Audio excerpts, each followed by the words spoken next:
quite the fogged out Mumbai for the past 2 days. I don't know what it is. Is it smog? Is it fog? Misty? No, it's the weather change. Yeah. It's one of the hottest It's Feb really is what I've been strange. told. You get up in the Yeah. morning, you said, okay, hello, am I still sleeping? Yeah. I need to wear my glasses and realize that, okay, I can see clearly after that. Then also it's foggy. Yeah. I think weather is changing. I mean, I had a friend over last night and she's like, Delhi this time really has been cold. And I've been telling her the opposite, that Bombay in February really has been really warm. warm. So yeah. By the way, we're in March. Can you imagine? 2 months gone. 2 Oh, months for gone. 2 months gone. 2024. Yeah, but not quite fogged out for the market. If anything, we've just been consolidating. So we are holding on to that 22,100 print on the Nifty. Yesterday saw just a very, very mild move. Leap year, once in 4 years, and the Nifty did nothing magical, really.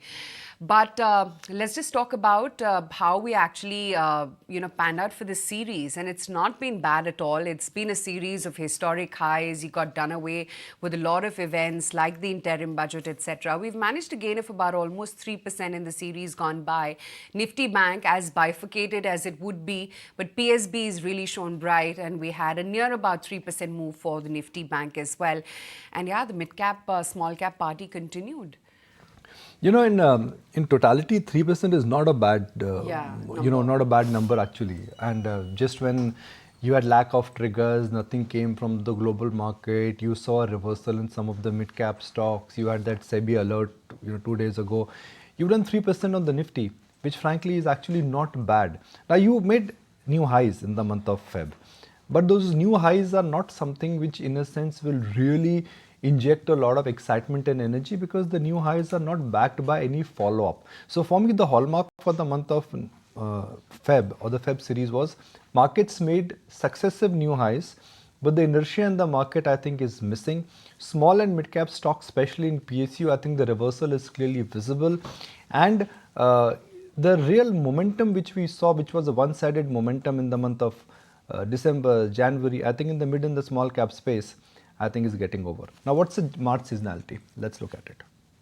7 out of 10 times mid-cap, 7 out of 10 times Nifty has gone higher, 6 out of 10 times small-cap stocks have gone higher, and 6 out of 10 times Nifty mid-cap stocks have gone higher. So March seasonality is telling you that, look, it's going to be more of a plus month, and it's not going to be a negative month. I'm not so sure history will repeat itself, Aisha, and I'll tell you why, because you're getting a sense that markets in the mid and the small cap space are getting slightly challenging. Yeah.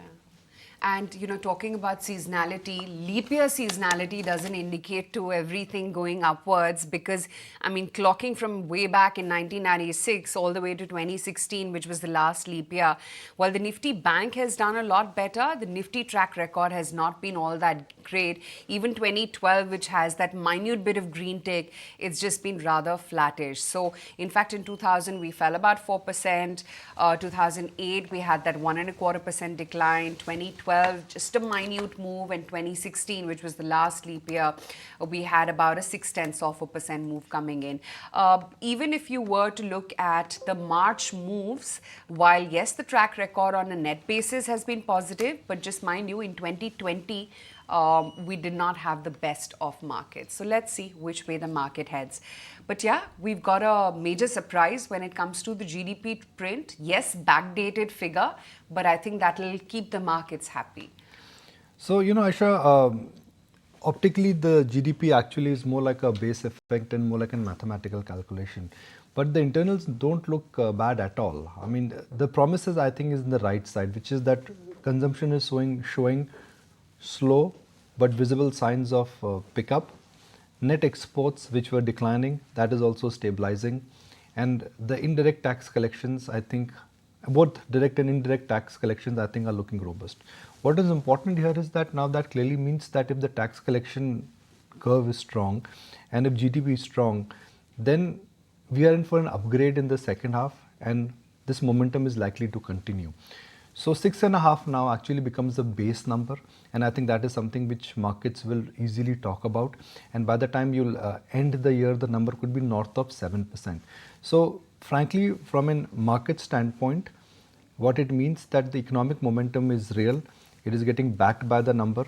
Even though GDP is a very backdated data, I guess the forward-looking indication from yesterday's GDP print is that the underlying the underlying, sub segments of the GDP, they are moving in the right direction. Yeah, and just hopeful that that recovery plays out, or rather the demand uptake happens even in the rural end of the economy. But that's that. The big headline yesterday was Sunil Bharti Mittal talking to us and talking about a 300 rupee ARPU, hopefully in the next financial year. See, it's not new to saying that India has very low ARPUs, lowest in the world, they need to go higher. But what I found very different in our conversation, last evening with him is that, look, he said that I'm happy to take a first mover advantage. And I've never been this excited about telecom sector. Why? Because the brutality in the sector in terms of price war, capex, that's behind us. So next 3 years, little bit of price uptick, considering that Vodafone capital infusion comes in, but that's not going to move needle in a large manner for Vodafone Idea. We could be in for a price uptick. We are looking at, according to Mr. Mittal, it really could be about 300 rupees by end of net fiscal. Now, 300 rupees is a distance away from what the current ARPU is. If he goes closer to 275 or 275 or 300, then we are looking at an incrementally big operating leverage kicking in for the telecom sector for 2024 and for FY25.